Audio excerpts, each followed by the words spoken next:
Today we're going to be talking with Darlene, and she's going to be sharing some scams that are going on right now that might affect you or somebody you know.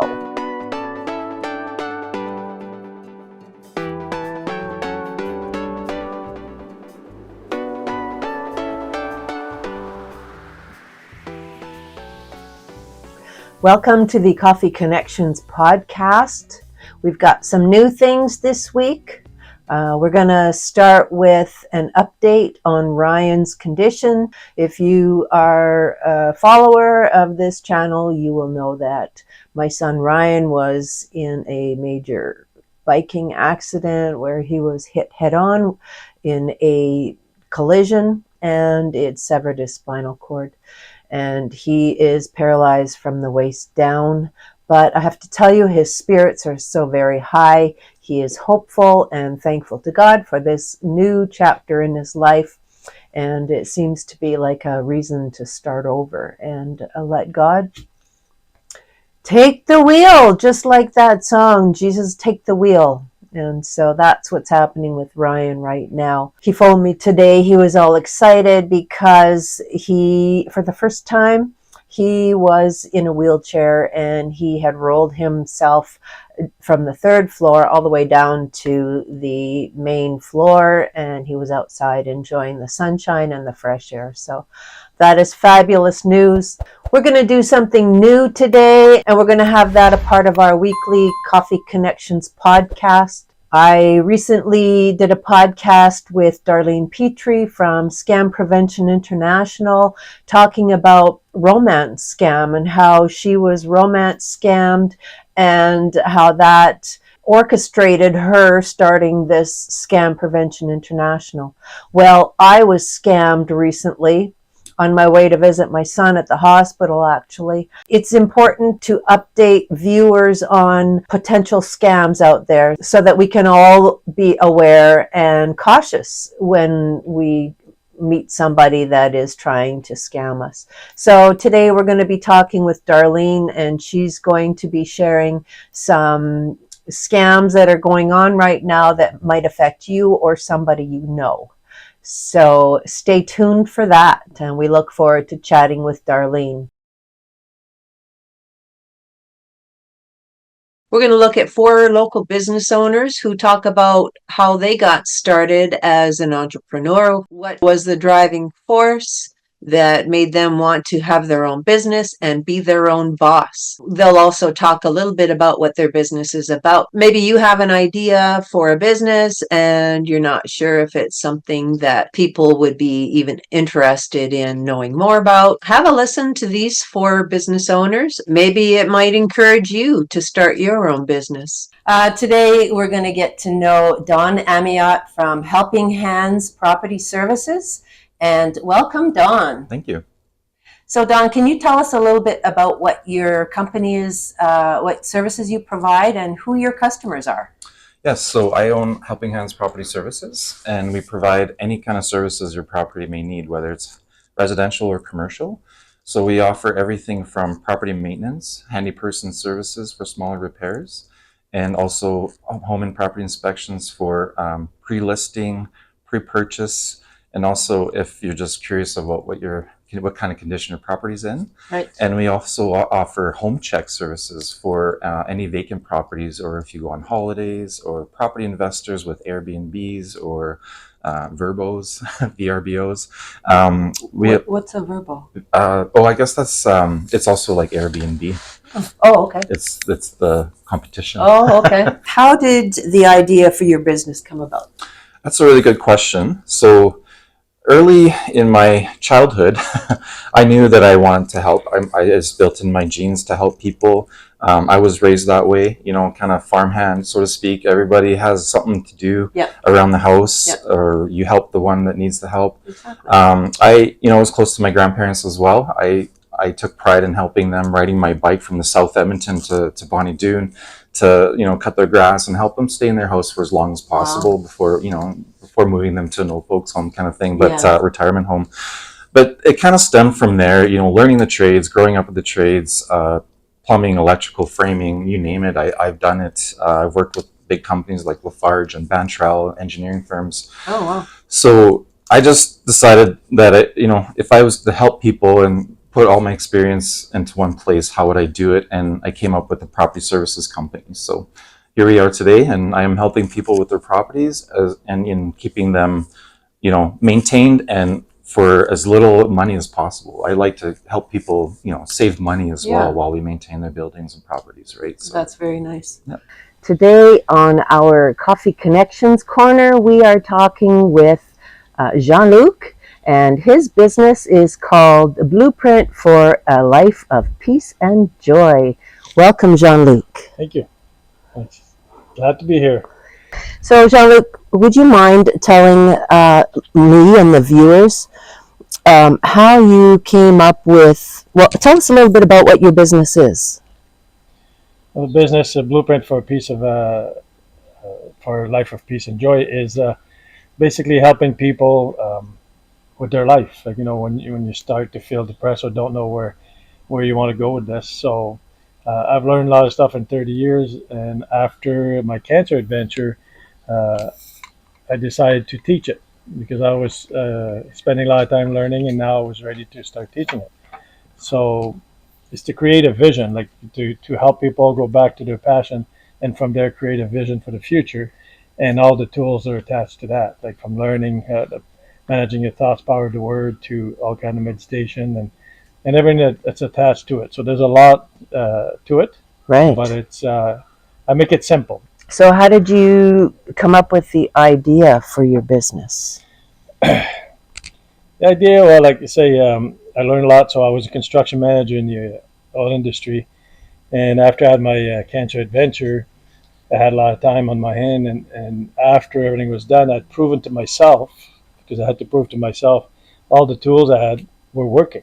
Right. Because I made it through this and without anything being removed that the doctor wanted to remove and create a different thing. So now it's okay, well, now I got to start teaching this. Do you believe there's some sort of pattern or formula to becoming a successful entrepreneur? Well, successful is to follow your passion, right? It's and that's why I work with some people. They take like a Tony Robbins kind of guy, like they get all puffed up, and people, oh yeah, I want to do this, and then they quit all their job stuff. No, that's not how you do it. So yeah, you can get all puffed and say that's my dream, that's what I want to do. But now you have to have. I always had coaches. Yep. So you have to have a coach. So you want to quit your job? Fine. Now let's make a plan before you quit your job, and then go to what your dream is and what's the plan, right? Is it a 1-year plan, a 5-year plan? And then you follow the passion, but don't go crazy. And that's what a lot of people do. They just jump in without a plan. Yep. And I just try to follow my passion, but then I totally fail. And that's not the plan. So you have to follow your passion, but with a plan. And that's how I look at it. Right. To be successful. Yeah. And those people that just jump in without the plan, and then when they fail, they give up. Yeah. This doesn't work. This doesn't work. You hear that a lot. Yeah, this doesn't work. Yeah. And they won't try again. Yeah. And that's what I hear a lot. The stuff and I teach. I tried all this before. You tried it for one day, or you watched a video and that didn't work. So. And that's where the coaching comes in. Hi, and welcome to the Coffee Connections Corner, where we are talking with Garth Gavron. The name of his business is Heartland Exchanger Solutions and Service. Welcome, Garth. Tell us a little bit about your company. So, Heartland Exchanger Solutions and Services focuses on heat exchangers and heat transfer mostly within processes, heavy processes, oil and gas, pulp and paper. There's heat exchangers used in all processes, and even in heating and cooling. So even this building would probably have a heat exchanger. So that's been my focus now for 23 years now. What services or products do you offer? There's all different types of heat exchangers. So we pretty much supply every different style of heat exchanger, new design, new application, replacements. And then we also have a service side of our business, hence my name, Solutions and Services. So if there's something going wrong with the exchanger, we'll start troubleshooting it on what we have to do to either maybe changing it in some way, revamp it some way, or maybe we just need to clean it or whatnot. But we'll make sure it's back up and running to its proper efficiency. Why did you decide to become a business owner? I was always intrigued with business ownership. I just didn't want to be an employee forever. Yeah. So I wanted to have that freedom to grow and to try different things and not have to answer to a boss all the time. So Right. that was a big key to it. Yeah. And I guess it's just in the blood how you want to be entrepreneurial, and I got that blood. So Exactly. Good morning. This is Cindy. I want to introduce you to my new friend, Leah Story. She does writing, editing, and publishing.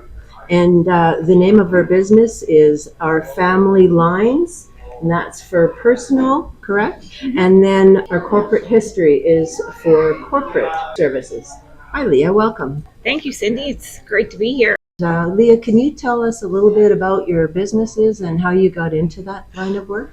Sure. So I write, edit, and publish your stories, basically. So memoirs, personal histories, corporate histories, website bios, things like that. So if you have something that needs to be written and you don't have time or you feel a little intimidated by writing, then that's where I come in. Depending on what the person wants, then I will either make it into a story or a brochure or website page. So you're kind of like an investigator. Well, my background's in journalism, Okay. and so that's what journalists do. We talk to people, do a bit of research, and then stitch it all together. I started with the personal side because it's easier to meet people, networking, and talk to them and get their personal histories, their personal stories. Right. And that's what seems to be the big thing right now. Tell me a little bit about the corporate history, our corporate history. Well, a lot of times our businesses are us, and we don't see that. Yeah. The client or the customer does not see that. They see a storefront or an auto body shop. Yeah. But little do they know how that business started. Yeah. And there are hopes and our dreams and our fears all in one place. Yeah. So it's showing the clients, the customers, who the person behind the business is. Yeah. And giving the business a personality, a soul. Branding. Yeah, Personal branding. branding and corporate branding are all tied into one. That's right. Yeah. It's basically your reputation. Yeah. And often people will feel connected to a business or a company if they know the backstory. And that's why we're here. Yeah. So I totally agree with you. Yeah. How did the idea for your business come about? Well, I'm a journalist, and I was laid off in 2011 from a newspaper organization in Calgary. And I needed something to do. Yeah. So I thought, with my writing skills, my interviewing skills, my layout skills, Yeah. I could put together a story writing business. Do you believe there is some sort of pattern or formula to becoming a successful entrepreneur?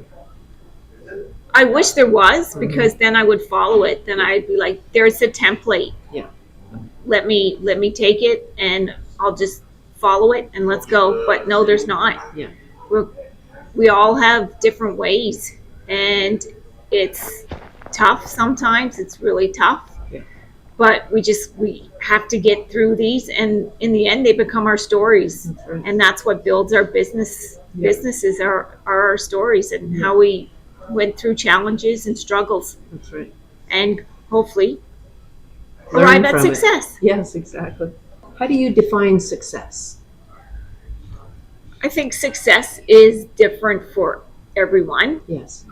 and success for me really comes down, and this sounds cliche, but it really comes down to the smiles on the client's face after, or the thank you. I never thought this would get written, and now it's done, and now I have it. Wow. What do I do now? That's Yeah. a lot of people, what they say, like, oh, that's done. What am I going to do now? Yes. Wow. Hey, would you do me a huge favor? Could you like this video so that YouTube knows that people want to see it, and they will put it in front of more people so that they can see it? That would really help me out. Thanks a lot. I appreciate that. So in this segment, we are going to talk to Darlene Petrie from Scam Prevention International, and she's going to share some new information that will help us to prevent us from being scammed, hopefully. Welcome, Darlene. I always say that it will decrease a person's risk of being scammed. And a lot of times it's usually not the fault of your technology. It's almost 100% human error, and having the scammers come along and try to take your ID and try to take your money. And with what we have going on now, it's with new AI coming out all the time, they are getting very ingenious in ways of scamming people. And it's hard to tell a lot of who they are now. You were telling me about a scam that could be going around right now regarding student loans. Can you tell us about that? Yes, there's a couple of different things that go on with student loans. So they have two there. It's prime time now for scammers. So students are applying for student loans and they may not have heard that they received it or they didn't receive it. And so the scammers will get on the phone or will get on a text or email and let them know that their loan has been approved. Now Okay. that you may not be a student and you're going to get some, an email that says something like that. But for the student who's been waiting to hear, and they'll use such things as your email to try and get your banking information and your personal ID. And so with the student loan, they're going to ask you and they're going to talk about the urgency. School's starting, you need to pay for your tuition, you need to get your book. So in order to help you be able to get your money right away, we'll deposit directly into your account. Right. Please give us your banking information. How do they normally do it? How do the student loan offices, how do they normally, what's their procedure? So you can tell them what to watch for and what not to watch for. You will get an email, but it's Yeah. usually your school lets you know. Do they ask for your banking information? You know what? I have to honestly say, I don't know. Yeah, you should find that out and then Yeah. share with us next week, maybe on that one too, right? Yes, because there's also student loan forgiveness scams.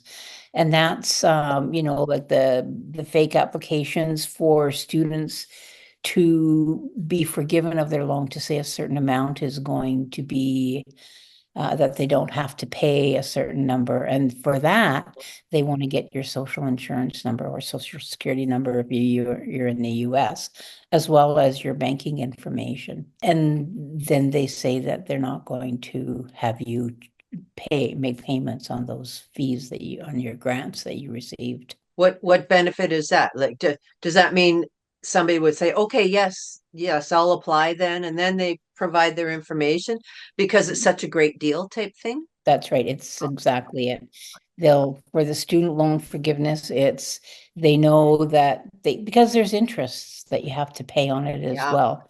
Yeah. And so like they may say you don't have to pay it, or they may say that will decrease the interest rate, but mostly they say that you don't have to pay it, but you have to respond immediately. It's always that urgency. Exactly. Well, thank you, Darlene. Tips for safety, for staying safe, Yes. is always verify the authenticity of your messaging and messages and your calls, as well as the website. So if they're telling you to go to a website to fill out the application, make sure it's a legitimate website.